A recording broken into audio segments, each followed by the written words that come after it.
पूर्व मुख्यमंत्री अरविंद केजरीवाल का कि आप आइए और हमें बताइए कि हम ईमानदार हैं या बेईमान हैं। तो अन्ना हजारे जी ने आपको मना किया था, लेकिन हम फिर भी कहते हैं कि नहीं, राजनीति में अच्छा स्तर आना चाहिए। ना जाने आपके पास कौन सा प्रेशर आ गया, क्या आपके साथ हो गया, आपने गुटखा अलग कर दिया, जर्दा अलग कर दिया। नए स्कूल के नाम पे, नए अस्पतालों के नाम पे हमें ज़्यादा कुछ नहीं दिखाई दिया। जितनी आपने बातें करी थी उतनी उम्मीद हमें नहीं थी। आप करो, लेकिन जनता के साथ बेईमानी क्या होती है। जब आज आपने यहाँ पे बेईमानी और ईमानदारी का सर्टिफिकेट के लिए जनता को बुलाया, पानी भर जाता है, सड़कें नहीं बनी हुई हैं, गड्ढे गड्ढे हैं, पानी नहीं है घरों में शुद्ध। बुराड़ी की व्यवस्था आप देख लीजिए, सोनिया बिहार की आप व्यवस्था देख लीजिए। आपने पाइपलाइन डाल के छोड़ दिया, लेकिन पानी कहीं नहीं आ रहा है। इस देश में फ्री की रेवड़ी बांटने का जन्म आपने दिया, और वो के साथ आपने दिल्ली वालों के साथ धोखा कर दिया।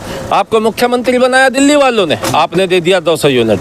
पंजाब में आपके कौन से वो रिश्तेदार ज़्यादा वो आपके खास लग गए जो वहाँ 300 यूनिट दे दिया। कैसा कौन सा वो हॉस्पिटल है जिसमें liver transplant, kidney transplant, brain tumour, बड़ी बड़ी गंभीर बीमारियां, कैंसर, ऐसी इलाज जो है बहुत आसानी से मिल जाते हो। और वहाँ पे लगता है लाइनों में लग करके वो सब क्या पकड़ाते हैं, एक पैरासिटामोल का पत्ता। जो पहले 2 शिफ्ट में स्कूल चलते थे, अब एक शिफ्ट, 2 से 2,500 बच्चे सुबह पढ़ते थे, 2 से 2,500 बच्चे शाम को पढ़ते थे। आज आपने एक शिफ्ट में कर दिया और आप कहते हैं शिक्षा व्यवस्था की सुधर गई है, काम करके देती है। लेकिन वहाँ पे किसी के 8 लाख के पर्दे लगा के नहीं देती, चाहे मंत्री हो, चाहे सांसद हो, चाहे कोई भी हो। 4 लाख रुपए की कमोड लगाई है। क्या वो कमोड ऐसी है कि उससे आपका जो मल मूत्र है वो सीवर में नहीं जा रहा है, वो वहीं रिसाइकल हो जा रहा है। एक मुख्यमंत्री के बच्चे, महिलाएं भी होती हैं घर में, वो ऊपर छत से नहाएंगे और पड़ोस में कोई तो होंगे, वो छत से देखेंगे। बांटते सरसों के तेल पे, एक सरसों के तेल की बोतल फ्री, दूध के बोतल पे, दूध के एक पैकेट पे एक पैकेट फ्री। आप करते ना, और आपने हमें 10 साल तक आयुष्मान योजना से वंचित रखा है। दीजिए आप मुझे 1,000 रुपए का सिलेंडर, दीजिए आप मुझे बिजली के 2,000 रुपए, मुझे नहीं मतलब 200 यूनिट आए, 500 यूनिट आए, पानी के 1,500 रुपए दीजिए, शराब के 2 पौवे के पैसे दीजिए। मैं पीता नहीं हूँ, लेकिन दीजिए आप, क्योंकि आपने सारी दिल्ली को दी है। दरबार में यूं तो आम आदमी पार्टी के समर्थक ही यहाँ पर ज़्यादा हैं, लेकिन कुछ ऐसे लोग भी हैं जो दिल्ली सरकार की जो कार्य प्रणाली है उससे जो है रुष्ट हैं, और उसी को लेकर के हमारे साथ एक भाई साहब जुड़े हुए हैं। क्या नाम है आपका? भाई जी अवनीश जांगड़ नाम है। कहाँ से आए हुए हैं? दिल्ली से। तो आज का जो प्रोटेस्ट था यहाँ पर, ये जो जनता दरबार लगा था, जनता की अदालत, जनता की अदालत, ये मैं आपको दिखाना चाहूँगा, एक बार आप दिखाइए। मेरे घर पे निमंत्रण आया था, मैंने न्यूज़पेपर घर पे लगाया हुआ है। इस न्यूज़पेपर के माध्यम से यहाँ पे निमंत्रण था हमारे दिल्ली के मुख्यमंत्री का, अच्छा, पूर्व मुख्यमंत्री अरविंद केजरीवाल का, कि आप आइए और हमें बताइए कि हम ईमानदार हैं या बेईमान हैं। अच्छा, तो वो अरविंद केजरीवाल जी का ये सवाल था कि जो उनकी सरकार है वो कितनी ईमानदार है, तो उसी को लेकर के जो कुछ कहना चाह रहे हैं ना, यही बात है ना।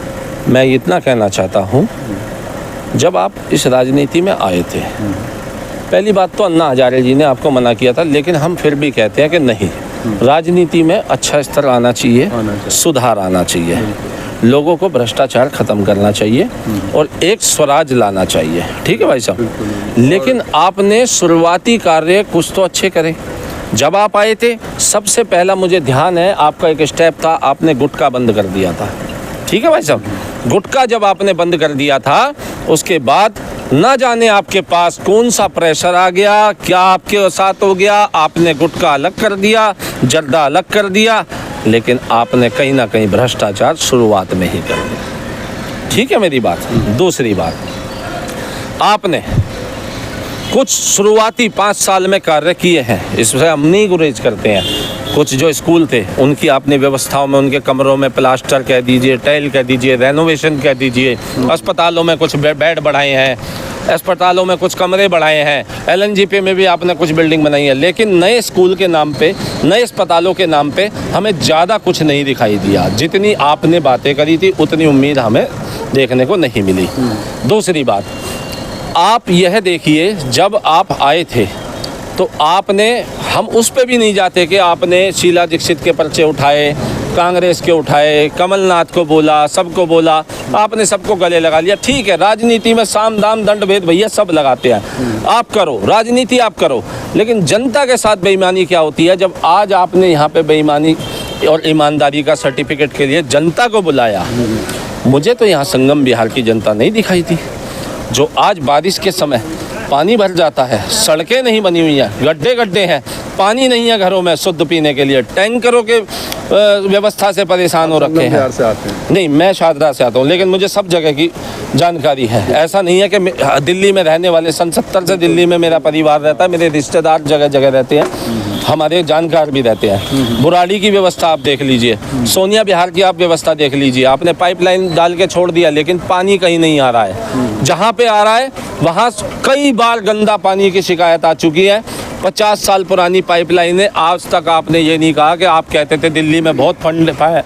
आपने केवल फ्री बीज को जन्म दिया। इस देश में फ्री की रेवड़ी बांटने का जन्म आपने दिया, और वो किस आधार पे? आपने उन्हें नहीं दिया जो गरीब तबका है, उनके उत्थान के लिए। लेकिन बिजली पानी ये चीज़ कौन फ्री? ठीक है, आपने दिया, हम मानते हैं। यहाँ भी आपने दिल्ली वालों के साथ धोखा कर दिया। आपको मुख्यमंत्री बनाया दिल्ली वालों ने, आपने दे दिया 200 यूनिट। पंजाब में आपके कौन से वो रिश्तेदार ज़्यादा वो आपके खास लग गए जो वहाँ 300 यूनिट दे दिया, और यहाँ आज भी 200 यूनिट। जब आप फ्री बांटने पे आ रहे हैं मेरे भाई, तो यहाँ 500 यूनिट दीजिए, 50 किलोलीटर पानी दीजिए। आपने यहाँ 10 साल तक आयुष्मान योजना नहीं लेने दी ना, नहीं लेने दी ना। आप मुझे एक बात बताएं, आप पत्रकार हैं, आप अपने दिल पे हाथ रख के बताएं, दिल्ली गवर्नमेंट का कौन सा वो हॉस्पिटल है जिसमें liver transplant, kidney transplant, brain tumour, बड़ी बड़ी गंभीर बीमारियां, कैंसर, ऐसी इलाज जो है बहुत आसानी से मिल जाते हों और उनमें खर्चा ना लगता हो। भाई साहब, कैंसर के पेशेंट हमसे पूछिए ना, आप जाइए BR अम्बेडकर हॉस्पिटल, 3 लाख से लेके 50 लाख रुपए तक का खर्चा है, या नहीं है? जीबी पंत एक केवल हार्ट का और न्यूरो सर्जरी का सही मिलेगा, नहीं और मिलेगा, उसके बाद भी उपचार नहीं है। मैं बता रहा हूँ उपचार के नाम पे क्या हो रहा है भाई साहब। सुबह आदमी जाता है, 6 बजे लाइन में लगता है, शाम तक वो बेचारा वहाँ पे लगता है, लाइनों में लग करके वो सब क्या पकड़ाते हैं? एक पैरासिटामोल का पत्ता, जो 10 रुपए का वो लेके बाहर से खा सकता है। बुखार में भी, जुकाम में भी, दर्द में भी, हर जगह पैरासिटामोल। हाथ तक नहीं लगाते, सीधा लिख देते हैं। भाई साहब, एक बोर्ड लगा दिया है ना कि बाहर की दवाई लिखे तो हमें फोन मारे। अब अपनी तो दवाई दे नहीं रहे हैं वहाँ पे, अपनी तो वही घिसी पिटी दवाइयाँ दे रहे हैं, और बाहर की डॉक्टर लिख नहीं सकता, वे भी बेचारे मजबूर है।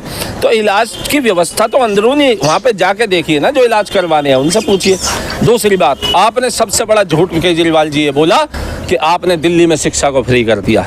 मुझे आप ये बताइए पत्रकार महोदय, आप दिल्ली में बहुत सालों से पत्रकारिता कर रहे होंगे, जब शीला दीक्षित जी थी, नो डाउट किसी भी पार्टी का कोई भी समर्थक हो ये कहने से गुरेज नहीं करेगा कि शीला दीक्षित जी ने दिल्ली का काम हुआ है। उनके समय में बहुत काम हुए। ITO का जाम, बदरपुर बॉर्डर का जाम, भाई साहब कितने उन्होंने कार्य किया। क्या उनके समय में पढ़ाई फ्री नहीं थी? मैं जानता हूँ भाई साहब, मेरा अशोकनगर का स्कूल शादरा में, दिल्ली में शुरू से ही फ्री रही, शुरू से पढ़ाई फ्री थी। हाँ, ये चीज़ है, आपने कुछ कॉपी किताबें फ्री में बांट दी, कुछ वर्दी बांट दी, कुछ आप महीने के पैसे दे रहे हो, वो मैं मानता हूँ। भाई साहब, पहले खाना हम पहले भी घर से लेके जाते थे, और आज भी हमारे बच्चे, हमारी माताएं अपने हाथ का ही बना हुआ खाना देते ही हैं। ठीक है, जो वो स्कूलों में जो आहार दिया जा रहा है उसकी शुद्धता इतनी नहीं है भाई साहब। उसका भाई साहब, आप एक बात बताएं, आप अपने बच्चे को पढ़ा लेंगे, लेकिन आपकी मैसेज अपने बच्चे को खाना तो अपने हाथ का बना देंगी ना। और आपने क्या किया, पहले 2 शिफ्ट में स्कूल चलते थे, अब 1 शिफ्ट, 2 से 2,500 बच्चे सुबह पढ़ते थे, 2 से 2,500 बच्चे शाम को पढ़ते थे। आज आपने 1 शिफ्ट में कर दिया, और आप कहते हैं शिक्षा व्यवस्था की सुधर गई है।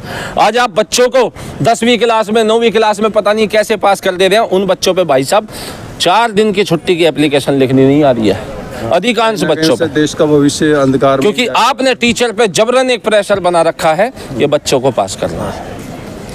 और मैं आपको बताऊं, अब भ्रष्टाचार की बात भाई साहब, आपने 52 करोड़ रुपए का आपने अपना शीश महल बनाया है, लगभग 2,500 स्क्वायर फीट का वो होगा जो बिल्डिंग का कंस्ट्रक्शन हुआ है। भाई साहब, मैं विश्वकर्मा जाति से आता हूँ, हमारा घर का तो यूँ कहा जा रहा है कि वो चाहे कैसा भी बना, लेकिन जो भी मुख्यमंत्री आएगा वो उसका आवास है वहीं, उसका मैं बता रहा हूँ ना आपको, मैं आपको बताऊंगा कारण, और अगर ऑथेंटिक ना बताऊं और सही ना बताऊं तो आप बताइएगा। भाई साहब, एक नियम होते हैं PWD के और CPWD के कि किस आवास में या किस बिल्डिंग में बनाते समय कौन कौन सा माल यूज़ किया जा सकता है। आप एक बात बताएं, जब भी ये लोकसभा का परिवर्तन होता है तो यहाँ सारे फ्लैट खाली होते हैं, सारे बदले जाते हैं। CPWD हर एक में रेनोवेशन टाइप में छोटा मोटा काम करके देती है, सब में एक जैसा काम होता है, सब में एक जैसा काम करके देती है, लेकिन वहाँ पे किसी के 8 लाख के पर्दे लगा के नहीं देती। चाहे मंत्री हो, चाहे सांसद हो, चाहे कोई भी हो, आपने वहाँ पे पर्दे लगाए और आप कहते हैं सुरक्षा की दृष्टि से। मुझे बताएं ना, क्या वो बुलेट प्रूफ पर्दे हैं? क्या वो बुलेट प्रूफ पर्दे हैं? आपने वो 4 लाख रुपए की कमोड लगाई हैं, क्या वो कमोड ऐसी है कि उससे आपका जो मल मूत्र है वो सीवर में नहीं जा रहा है, वो वहीं रिसाइकल हो जा रहा है? आपने जो छत पे स्विमिंग पूल बनाया है, आपके बाथरूम में कोई आपकी वीडियो बनाने आ रहा था है? जो आपने ऊपर खुले में जाकर के नहाना स्वीकार किया। एक मुख्यमंत्री के बच्चे, महिलाएं भी होती हैं घर में, वो ऊपर छत से नहाएंगे और पड़ोस में कोई तो होंगे, वो छत से देखेंगे।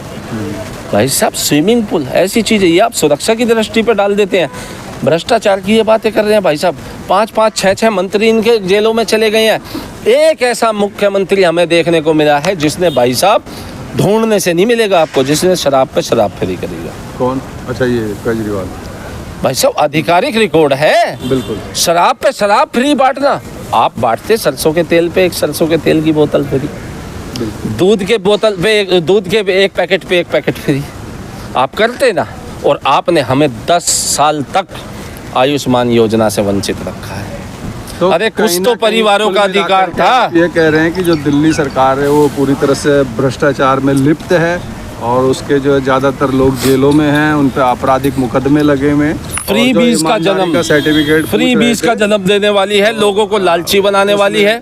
और उसके चलते दिल्ली के भले ही कुछ फ्लाईओवर बन गए हों, वो कहते थे 300 करोड़ का फ्लाईओवर में मैंने 100 करोड़ बचा लिए, 50 करोड़ बचा लिए। मैं आपको बताने जा रहा था, मैं विश्वकर्मा जाति से आता हूँ, हमारे घर परिवार में ठेकेदार हैं। भाई साहब कितना भी लग्जरियस कंस्ट्रक्शन आप करा लीजिए, 10,000 रुपये पर स्क्वायर फीट से ऊपर नहीं आएगा। 2,500 स्क्वायर फीट, यदि 2 मंजिल का 5,000 स्क्वायर फीट लगाएंगे तो 5,000 इंटू 10,000, 5 करोड़ रुपए की कंस्ट्रक्शन। आपने 52 करोड़ रुपए लगा दिए। बिल्कुल 52 करोड़ रुपए अब आप लगा रहे हैं। तो भाई साहब मेरा एक निवेदन है, दिल्ली की जनता चाहती है ना फ्री लेना, तो अब खुल के फ्री मांगिए, क्योंकि हमें श्रीलंका बनाना है, हमें पाकिस्तान जैसी स्थिति बनानी है। हमें आने वाले 5-10 सालों में वो माहौल कर देना है भाई साहब कि कल को हमारे हाथों में कटोरा आ जाए और हमें भीख मांगने पे मजबूर होना पड़ जाए। क्योंकि हमारा मुख्यमंत्री बस यही चाहता है, काम के आधार पे नहीं, केवल और केवल फ्री के आधार पे दीजिए। आप कहते थे ना कि आपने शिक्षा फ्री करी, इसका मतलब शीला दीक्षित के टाइम पे 2,500 रुपये एक बच्चे की फीस थी। मेरे 2 बच्चे, दीजिए आप फीस 5,000 रुपये। माता पिता की पेंशन दीजिए आप 5,000 रुपये। ठीक है, राशन दीजिए आप मुझे। मोदी जी का क्यों दे रहे हैं? जब आयुष्मान योजना नहीं लेने दी, 6,000 रुपये का बिग बाजार से राशन आप मुझे दीजिए। ठीक है, आप दीजिए मुझे 6,000 रुपये का दूध सब्जी का खर्चा, दीजिए आप मुझे 1,000 रुपये का सिलेंडर, दीजिए आप मुझे बिजली के 2,000 रुपये। मुझे नहीं मतलब 200 यूनिट आए, 500 यूनिट आए, पानी के 1,500 रुपये दीजिए, शराब के 2 पौवे के पैसे दीजिए। मैं पीता नहीं हूँ लेकिन दीजिए आप, क्योंकि आपने सारी दिल्ली को दी है। 125 रुपये से 60 अगर गुणा करेंगे तो 7,500 रुपये दिखाइए, दीजिए ना आप, दीजिए आप मुझे। बस की टिकटें दीजिए, मेरे घर में 3 महिलाएं, मेरी माता, मेरी पत्नी, मेरी बेटी, दीजिए आप 50 रुपये रोज के हिसाब से 30 दिन का, 3 महिलाओं का 4,500 रुपये। मेडिकल इंश्योरेंस दीजिए आप मुझे, क्योंकि अगर मेरी किडनी फेल हो गई, मेरा हार्ट फेल हो गया, मेरे ब्रेन ट्यूमर हो गया, मेरे कोई गंभीर बीमारी हो गई, तो मुझे जीटीबी में, LNJP में और पंतवंत में, इनमें धक्के खा के कुछ नहीं मिलने वाला है। भाई साहब कैंसर हो गया था, 50 लाख रुपये मेरे पास नहीं है, दीजिए ना आप मुझे। चलिए आप मुझे इंश्योरेंस दीजिए, 40,000 रुपये का महीने का आप दीजिए। और ये 40,000 रुपये 3 करोड़ लोग यहाँ पे रह रहे हैं, वोटर नहीं, जो लोग यहाँ पे रह रहे हैं बाहर के भी, नहीं तो कह दीजिए बाहर के लोगों को नहीं देंगे। और सुनिए भाई साहब, नहीं पूरी बात सुन लीजिए। 40,000 रुपये आप जो है अगर हमें देते हैं तो 6 से डिवाइड करके 50 लाख परिवार बैठते हैं भाई साहब। 20,000 करोड़ रुपए एक महीने का, साल का 2,40,000 करोड़ रुपए आपका बजट है। 78,000 करोड़ रुपए, 80,000 करोड़ रुपए, 3 गुना आप फ्री बीस बांटिए ना हमको। महोदय जी, सुप्रीम कोर्ट चीफ जस्टिस साहब, क्या चल रहा है देश में? अरे राजनीति की पराकाष्ठा बदल दी है फ्री बीज के चलते। इनके चलते भाजपा भी, कांग्रेस भी सब फ्री का लालच दे रहे हैं, सब दे रहे हैं, सबको ये नहीं दूसरों पर उंगली उठाने वाले खुद उसमें और अगर ये कहें कि भाजपा दे रहे हैं तो भाई साहब एक बात बताएं, पराकाष्ठा आप भी कर रहे हैं। आपने भी कहा था कि राम मंदिर नहीं बनना चाहिए, वहाँ स्कूल बनना चाहिए, कॉलेज बनना चाहिए, और जब बन गया तो आपने कहा सबसे पहले मैं जाऊंगा, रेल लगाऊंगा, जैसे आप रेल मंत्री हो, दिल्ली वालों को वहाँ पे दर्शन कराऊंगा। और भाई साहब मेरे अनकट वीडियो पूरी चलाइएगा, दिल्ली की जनता तक पहुँचाइएगा, क्योंकि मुझे आज यहाँ पे एक बार टेंट दिखा दीजिए भाई साहब। बिल्कुल सबसे बड़ी बेईमानी ये हुई है कि कि ना यहाँ संगम बिहार की जनता थी, ना यहाँ बुराड़ी की जनता थी, ना यहाँ पटेल नगर, बलजीत नगर, प्रेम नगर की जनता थी, ना यहाँ सोनिया बिहार की जनता थी। आपके इस बात को मैं बोलूँगा कि वो जब आपने बताया कि भाई आमंत्रण दिया है, अखबार के माध्यम से दिया है, तो जिसको तकलीफ है या जो भी समर्थन में वो आएंगे ना, तो अब किसी को खींच के तो लाया नहीं जा सकता। भाई साहब मेरे घर में एक बार गंदा पानी इतना आ रहा था, मैंने वो तो दिल्ली में सभी जगह का भाई साहब मैं रियल बता दूं, मेरी आंखों से आंसू निकलते हैं। मैं पीने का पानी तो खरीद सकता हूँ केजरीवाल जी, लेकिन सब्जी धोऊंगा तो उसी टंकी के पानी में धोऊंगा। तो उसी से कीटाणु तो वही मिल के आ रहे हैं ना। उसका मेन कारण है 50 साल पुराने सीवर पड़े हुए हैं, 50 साल पुरानी पाइप की लाइनें पड़े हुए हैं, आप फ्री में बांटने में लग रहे हैं और फंड को जहाँ इस्तेमाल करना चाहिए वहाँ नहीं। अब एक बात और बता दीजिए, आपका क्या नाम बताया? अवनीश जांगड़। अवनीश जांगड़ जी, क्या आप किसी राजनीतिक संगठन से आते हैं, किसी सामाजिक भाई साहब संगठन से? मैं इसमें कोई छुपाव नहीं है। देखिए, यदि आप ये कहें कि मैं मोदी की विचारधारा का, तो केजरीवाल जी को ये बता देना 3 बार से लोकसभा में सारी की सारी दिल्ली मोदी जी की विचारधारा की है, 7 सीट देती है। दूसरी बात, मैं एक सामाजिक कार्यकर्ता हूँ और मैं भाई साहब समय समय पर ये आवाज़ें उठाता रहता हूँ। अगर कोई हमें भाजपा का भी कार्य गलत लगता है हम उसे भी बोलते हैं, कांग्रेस का भी लगता है हम उसे भी बोलते हैं, आम आदमी पार्टी के लिए हम बोलते हैं। शुरू में बहुत ईमानदार थे, लेकिन आते आते आज हम इनको बेईमानी का सर्टिफिकेट दे के जा रहे हैं। चलिए, दिल्ली के अवनीश जांगड़ जी थे, जो कि एक जागरूक नागरिक हैं इस देश के, और कोई भी पार्टी हो, यदि उनको लगता है कि ये पार्टी गलत कर रही है, सरकार गलत कर रही है, तो उसके खिलाफ इसी तरह से बेबाक होकर के बोलते हैं। और आज यहाँ पर जो जनता दरबार था, जनता की अदालत थी, अरविंद केजरीवाल जी और तमाम आम आदमी पार्टी के, दिल्ली सरकार के इसमें जो मौजूद थे लोग, शीर्ष नेतृत्व करने वाले, और उनके यहाँ पर यह, हालांकि इस समय कार्यक्रम ख़त्म हो चुका है, तो ये अवनीश जांगड़ जी जो है अपनी बात को जो है आप तक रख रहे थे। इनकी बातों से आप कहाँ तक सहमत हैं? आपके क्या हैं सुझाव, क्या है विचार, हमारे साथ जरूर साझा कीजिएगा। इसी के साथ मैं रूप सिंह गोसाई अपने कैमरामैन व्यास कुशवाहा के साथ आप सभी से अनुमति चाहता हूं। जल्द मिलूंगा, तब तक आप अपना बहुत ख्याल रखिएगा। नमस्कार, धन्यवाद, जय हिंद, जय भारत।